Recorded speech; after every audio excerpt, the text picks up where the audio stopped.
Hello, welcome to the Hera Press Box. This is our Thursday night edition, July 13th. Clay and Alyssa, and tonight we're going to talk about a few things WNBA and put a cap on a few things that we've mentioned previously. Word on the street, though, is that Alyssa has a few things that she'd like to start off with tonight, so we'll see what she has.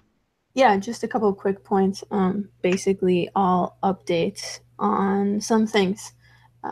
First off, start with tennis. Maddox Sands had surgery on Tuesday and just started rehab today.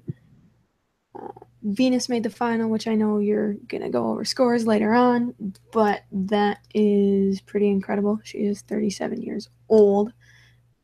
Last time she won a final was back in 08. If you didn't see this, I thought it was quite interesting. And we're talking about a male athlete, but defending female athletes here. He has done this a handful of times, I think now. Andy Murray, being interviewed after his loss to Sam Querrey, had said the last time an American was in a final at Wimbledon, I do believe he was specific about saying Wimbledon, was back in 08 or 09, and Murray correctly corrected him and said male athlete, because there's such people as Serena Williams, Venus Williams, that have obviously made the final of Wimbledon before that, or after that, I should say. So I thought that was cool. He's always been someone to kind of step up and just kind of give that punchline to reporters. So that's what I had for tennis. For basketball, would just like to point out that Elena Delle Donne was correct. Nike is the way to go. And I didn't know if you were going to bring this up later on. Goes back to our discussion, I think, that we had on Sunday about if players, coaches, organizations, teams, I guess, were going to get fined for their comments about the refs in the NWSL. It turns out Dash and FCKC did get fined. I don't believe it was individuals. I do believe it was just the teams as a whole got a certain fine. Certain fine was not defined. I guess the amount is not out there of how much it is. Interesting tidbit, there is no appeal for red cards in the NWSL, which is what I learned from, I'm going to say his name wrong, Dan Lauletta. Yeah. And he also said that a pro official had told him that both red cards were correct, which I would like to know which sport that pro official comes from, because I do believe that pro official is wrong. Yeah, so that was an Equalizer article. Okay. Explaining the reasons why. And so, and I think I mentioned this as far as the first time when I saw, okay, so Lloyd's foul, yeah, red card, I believe is warranted. The dangerous kick, Right. the cleats directly to the player. Yep. So I guess I'm 100% okay with that call. Opposite feeling as far as Shea Groom's call. Yeah, the only reason that I had a problem with Carly Lloyd's call is that the ref wasn't consistent throughout the game. Like I had said on Sunday, if that was going to be a red card, Lindsey Horan shouldn't have been in the game in the 91st minute. She should have already been out of the game because she would have gotten 2 yellows in my mind. So if you're not going to be consistent, then it's really difficult to back that claim up of it was warranted. The red card was warranted. I do believe it was. I even said on Sunday, without even knowing that there was no appeal process, that I think that she was going to have a very hard time winning it, because she did go studs up, at least from what I remember seeing. But it was just the inconsistency, and it's the inconsistency from game to game, from week to week. That's really frustrating. And Shea Grooms, I really just don't understand. You know, her hands went to her face a little bit, but other than that, yeah, which, okay, barely, but okay. Alicia Chapman's post online Mhm. was a picture of her turning away from the ref who's giving her yellow card, and she has her mouth open in disgust and all. And her caption is, "If you need any pointers on how to get a yellow card, your first foul of every game, hit me up. I'll be in the stand serving suspension number 2 this Saturday. Deuces." So, hashtag yellow it out. So that's funny. Yeah, as far as this much backlash from players towards referees, I mean, unprecedented is a word being used Mhm. in other realms of life, but this manner of player outcry over these refs for the last couple of weeks has been, for lack of a better term, impressive. And I guess that Right. sums it up. Yeah, impressive that they're taking a stand. Right. And I think the the level that we hold refs in, let's just say the NBA, the NFL, the WNBA, I think those refs we have a certain standard for. We obviously have those same standards for the NWSL, but they don't hold themselves to that standard because it's so inconsistent that it's kind of like, what are you doing? Where are you getting these people from? Do they Are they just throwing out cards to throw out cards? Is that how they ref? There's certain umps who have a certain strike zone. Is that something that players are going to have to adapt to say, hey, this ref calls it a little bit more closely than the last one? So That's how it works on FIFA, doesn't it? I haven't played FIFA in so long, Oh, so I've literally played it less than 5 times in my life, but I think uh, I think the refs have their own personality in that game. mm, that one I haven't noticed. Because I'm not a person who slide tackles in FIFA because I'm too afraid of getting a red card.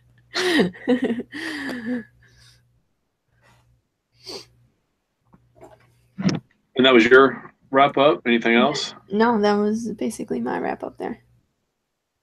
Okay, yeah, the Andy Murray was very cool to see. The video probably half an hour ago, and yeah, and then the reporter kind of tries to laugh it off, and Yep. Murray just Murray's having stares at none him. of it. Yep. Murray's having absolutely none of it, which may be from his lack of enthusiasm from his loss Yeah, in combination with this guy just being saying a stupid question or a lead up to a stupid question. yeah, Because, I mean, where was the guy going with the question first off? Asking him about an American tennis player. right, right. My guess is that it was a stupid question.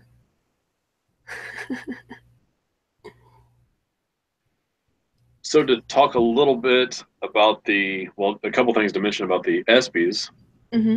Mm-hmm. in the opening segment, the final five. I don't know. I've never really understood that title they were given, but the final five, the gymnast, You don't they were understand it. mentioned, and then yeah, Do I need to it explain it, or it are you just seems just over it it? just seems kind of lame, boring. Well, they gave themselves that name because they were the final five gymnasts of the coach for them. That was for Okay, like the USA team. Her name is slipping my mind right now, which is really bad because her and her husband are really well known. okay, But it was her last go around. okay. So anyway, they were mentioned in the opening segment. Serena winning the Australian Open while carrying her child was mentioned in the segment. So that was good to see. And I thought female We got two athletes were mentions. well displayed. Yeah, 2 out of a dozen. So yeah, it could have been worse. Yeah. But female athletes were well displayed and well accounted for at the ESPYS, which was cool to see. Mm-hmm.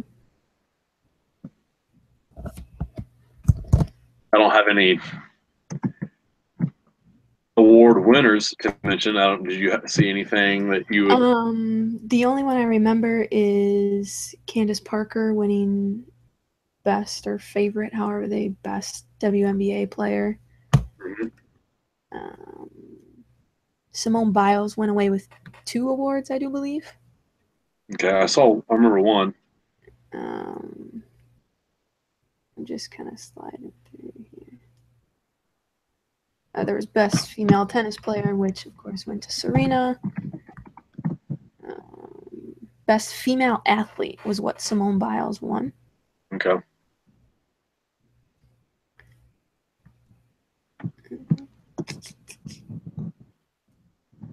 Yeah.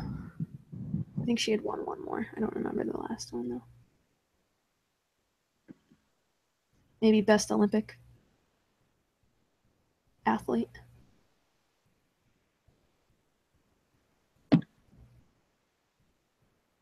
Ooh.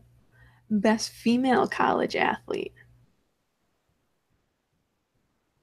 Any Who's that? guesses? Any guesses?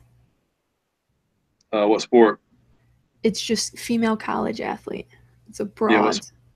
what sport? Oh. Well, that's boring. Softball. This is college? Yep. Pitcher? Yep. Barnhill? Yep. Best upset went to Mississippi State over UConn. Yeah. Which, I mean, Call. yeah. Yeah. Yes. Oh, best U.S. female Olympian went to Simone Biles. I think that's Okay. it. I think that's all. Yeah. Okay. Yeah, but good show last night. Mm-hmm. Good show. Before we dive into more WNBA talk, Mm-hmm.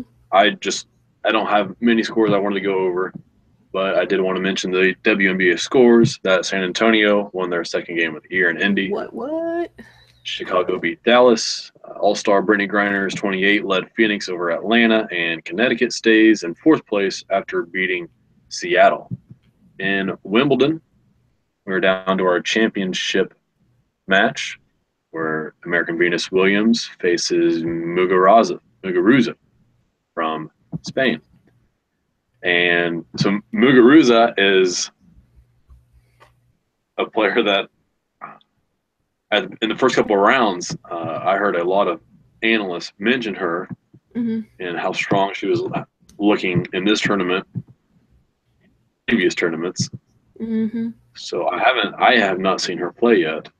I have not seen her play either. I've seen Venus a handful of times now. I watched her match today, or at least the second set, the last couple games. I saw,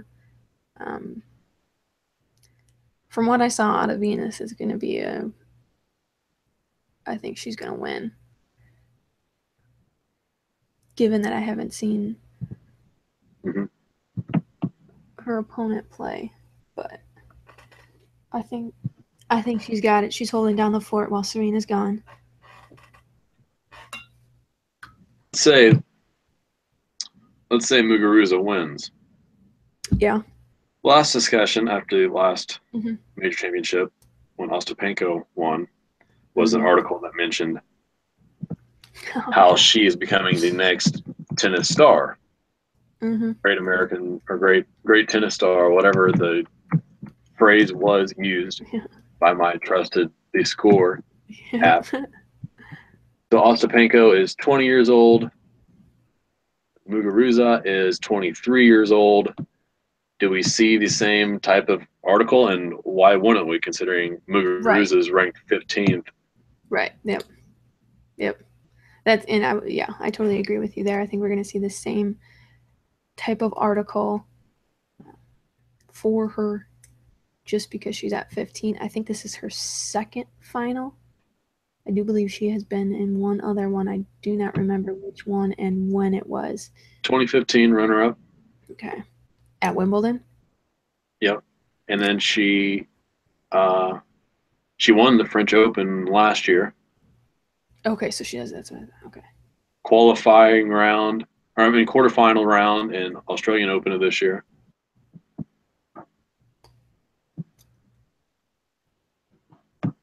So yeah, that I don't know Ostapenko's resume, but it seems all right. Yeah, All right to me. I think it's more warranted that there's an article out there if how do you pronounce her name? Muguruza. Muguruza wins than Ostapenko winning. That's Yeah, Ostapenko had never advanced past the third round. right. Didn't even have a major final underneath her belt. Not even being in one, let alone winning one. Right. Fun Yeah, so tidbit. you see my point made. Yes. Fun tidbit just to throw in there. So Venus has been in 15 Grand Slam finals. How many? 15. 15? 9 of them have come against Serena. 2 of them she's won against Serena. I think there was 3 in there against Lindsay Davenport too. I think she won all of them. That was my player. Lindsay Davenport? Yep. Yeah, she was pretty awesome. Okay, yeah, so let's go ahead and get into more WNBA talk. Mm-hmm. You had posed the question or scenario taken from Free Cookies. Kate Fagan. Yeah, it's the podcast called Free Cookies from Kate Fagan and Catherine Budig, I do believe her last name is. Kind of run the show on that one, and their latest podcast was if you could choose any NBA team to be on. If you were a free agent, you could choose any NBA team. Who would you choose? Obviously, with us being focused on female sports, I thought it'd be kind of cool to do it with the WNBA and WSL. And since you wanted to make this WNBA focused, I am good to go with that. Okay. You want to go first? first? Go ahead. I have 2 options that I'm okay with, so go ahead. I have 2 options as well. One is a little bit of a cop-out. Actually, I have 3 options. Okay, so I know your cop-out is. Yeah, the Sparks. Mainly because they've been my team since the beginning of the league, so it would be really cool to play for them. And also, I have always dreamed of playing with Candace Parker since her Tennessee days. So that would be a lot of fun in my eyes. Still have that dream? Oh, it's definitely, even though that dream is far, far past now, still definitely have it. Other 2 teams are the teams located in Texas. So San Antonio and Dallas. San Antonio, Kelsey Plum is there. I think it would be so much fun to play with her. And then in Dallas, you have Skylar Diggins, which they're both just ridiculous athletes, ridiculous shooters. Guards in general are going to end up being some of the greatest in the game when it's all said and done. But if you're forcing me to choose a team, I would probably go with San Antonio. Even though they're last in the league right now with 2 wins. So it really just doesn't make sense to join that team. But I think the potential of that team is extremely high if they can figure out how to work together. And I guess adding me wouldn't really help with that situation because I'm about 5'7". So it's just adding another guard into their already pretty much 4-guard, 3-guard lineup right now.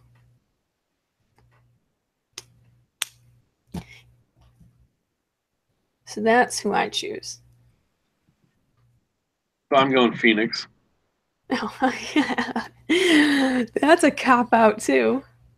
Why is that? Because you have some great players on that team. Well, one's getting ready to retire. Don't say that. She's going to play forever. And I'm going there because as far as the market is concerned, behind LA, I believe Phoenix is right there, averaged over 10,000 people for games last year.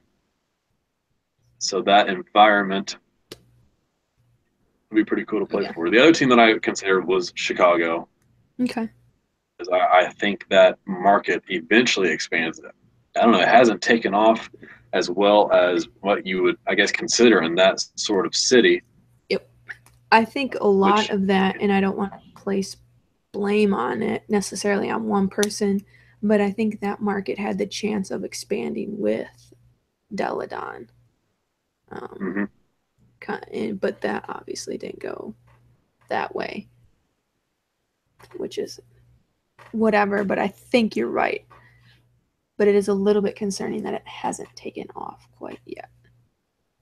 right, yeah, and I did so kind of researching what team I was gonna pick. I read a handful of articles, and one of them talked about the Chicago owners, his Mm-hmm. quotes, and about the trouble he's seen with the city supporting the franchise, and that was in 2012. You'd hope things have gotten better, but yeah, it's not Right. exponential as far Well, as support. and from what I know, they play at the Allstate Arena, is it called? Mhm. Which So is that's out in which is not Rosemont, right. It's not even in Chicago. right? How far is that?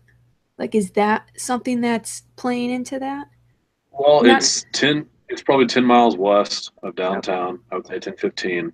Okay. So, I mean, you're into more of a obviously suburban neighborhood, Mm-hmm. Mm-hmm. and yeah, if the area around them bought in, you would easily see a high attendance. I mean, you're not going to have the people around different suburbs drive to that like you would if they were at the UC, I guess. It would be Right. more of a neighborhood feeling if they did have a solid fan base. Mm-hmm. But no, yeah, it's not in a terrible location. Yeah. I mean, like as in bad neighborhood. Right. Oh, okay. Yeah. No. Yeah. And it's not hard to get to. Right. Yeah. Every time I drive into Chicago, I see it.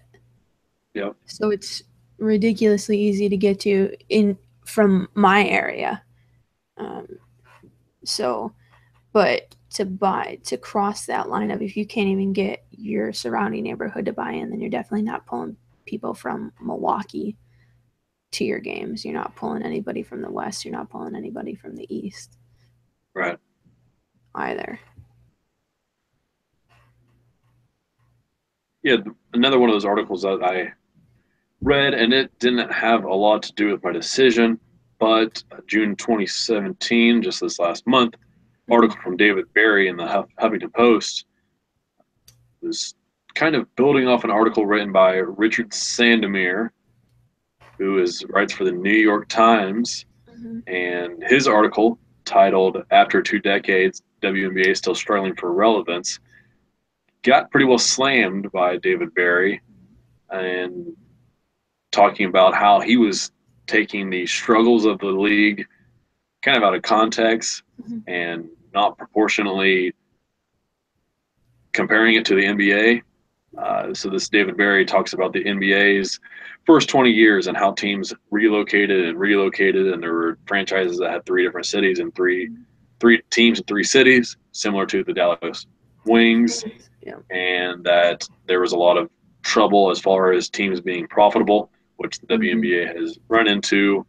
That includes one team in 2011 being profitable, all other teams not, and then half of Wow. the teams in 2014 being profitable. Uh, yeah, pretty good read from Barry, Mm-hmm. and it was fun to read him. Yeah, sort of bash this article that Destroy. downplays the leaps that the WNBA has had. Right. Well, and kind of going back to what you're already kind of making the point. It's been 20 years. It hasn't been that long. I mean, the league hasn't even been around my full lifetime. It's younger than I am. So Mm-hmm. at the end of the day, yes, you want to see it grow, but we're still at a point where we're still young. The league is still young. So it's going to take time, kind of like the NWSL. It's just more patience on our end, more marketing on our end, more athletes. I think a big part of it is more athletes being visible, whether that be through social media or being out in their community, which I think a lot of them do already, is always good because you're always trying to make that connection with your fans in general. And I think that's a huge part of the fan base for pretty much any women's sports right now is these people can essentially relate to them because they're kind of living life with them because of things like social media, or these players are going out and doing charity work for people, or they're doing whatever out in these neighborhoods where their teams are.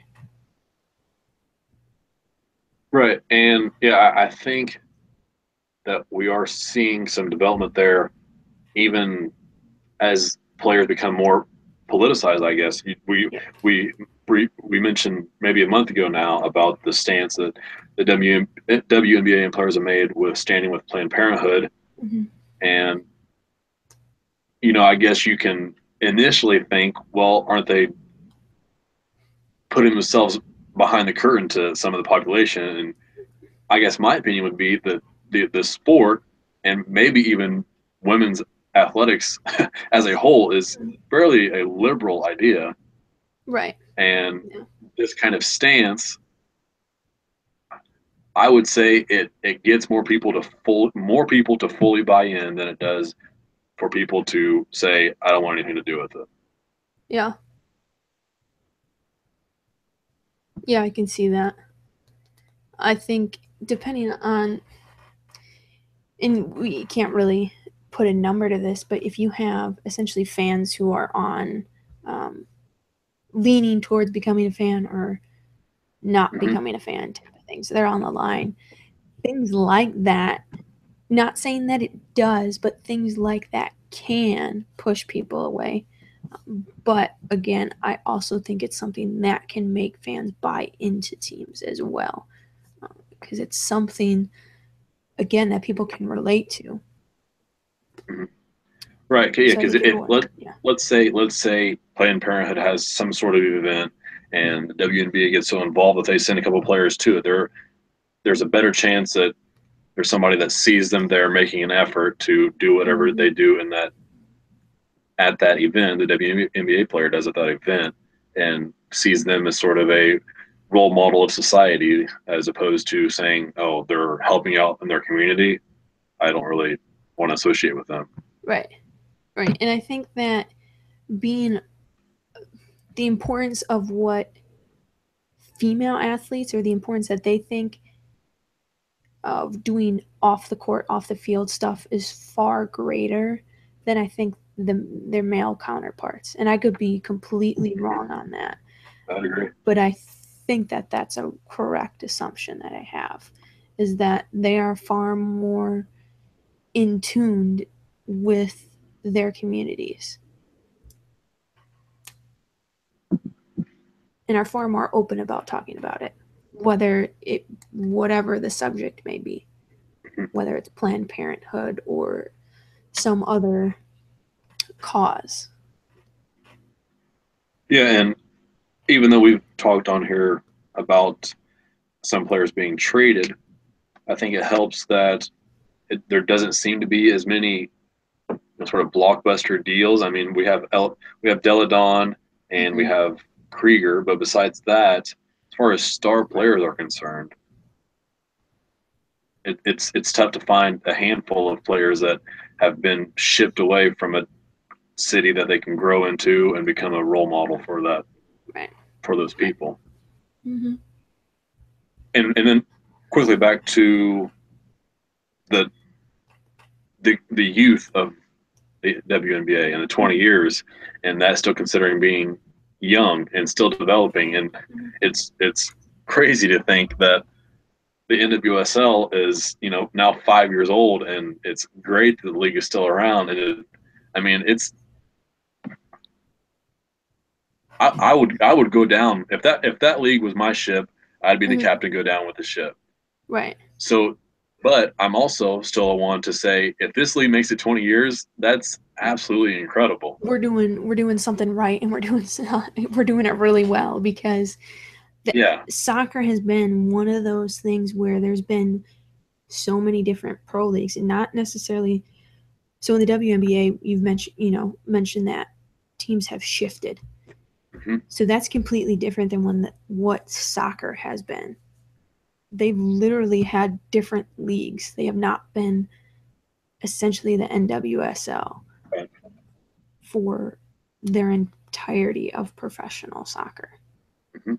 which is a little bit nerve-wracking, because you never know what could happen in the next 5, 10, 15 years for the league. But I think within the first 5 years, it's bound to be great, and it's bound to be here for forever. I think they finally got it right. They finally have something going here that is sustainable, and hopefully not only the league is sustainable, but the players are sustainable, because Mm-hmm. hopefully within the next 5 years it grows, and it grows to a point where less and less players have to rely on another job outside of soccer. They can play soccer, and that can be their number one job. That can be their full-time job. So I think that's kind of the next step. And you're even seeing it within the WNBA. I mean, a lot of players are going overseas, given that they're still playing basketball, but they're going overseas. They're making so much more money overseas than they are here, which is still, that concept blows my mind. It really does. I tweeted about this, I think it's been like 2 years now. So we have the best national team, right? Like, that's pretty clear that the US women have the best Yep. basketball national team. Yet our players are 5 figures, maybe 6 figures in salary in the WNBA, whereas Taurasi was over in Russia and was getting paid $1 million or $2 million not to play in the WNBA, so she wouldn't get injured, so that they could have her for that next season. Yeah. So still, I don't get it. I don't, and it may just be we need to do more research on it, and we need to figure out how come they are going overseas and they're getting paid so much more than they are here.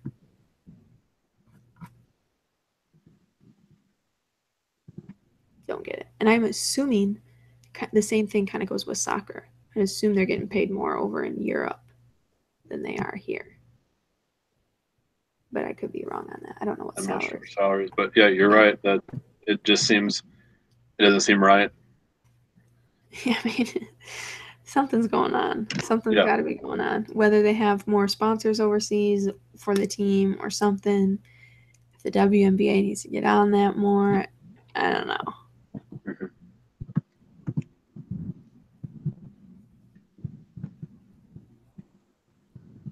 Well, anything? We're at a little over 30 minutes now. Anything you want to wrap up with?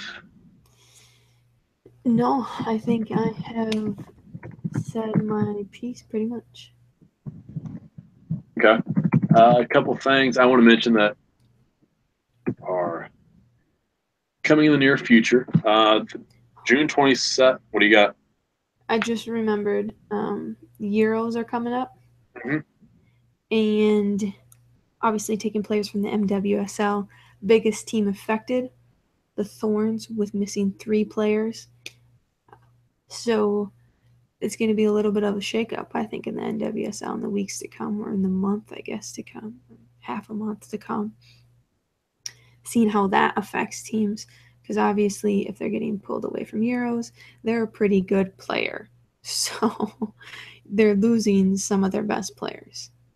Not that the Thorns don't have other people on the team to fill those 3 spots, but I think it's a little bit questionable. Like, how do you feel about that? If you're the Portland Thorns, or if you're another team who's losing one of your top players, possibly your top player on the team, how are you feeling about that? What are the Portland Thorns? They're at least in the top 4, right? In the NWSL right Yeah, now. they fourth. fourth or fifth. They're with the Okay. Sky Blue. Okay, so they're up there. They're in the race Yep. for playoffs. So now you're losing 3 of your top players for the next, 2 to 3 weeks? They start in a couple days, and I think they go to the beginning of August, if I am remembering correctly. So as a team, as the Thorns and as the NWSL, what do you do about that? Do you change that up? Do you move your season? Because the Euros aren't, what are they, they're not every year, are they? Or are they every year? I think they're every year. Okay, I'm uninformed about the Euros. I want to say they're every year. Or I want to say every year, but they could be every other year. The NWSL knew this was right going to happen. I think what it is right now, I think this is 100% okay as far as kind of playing through it.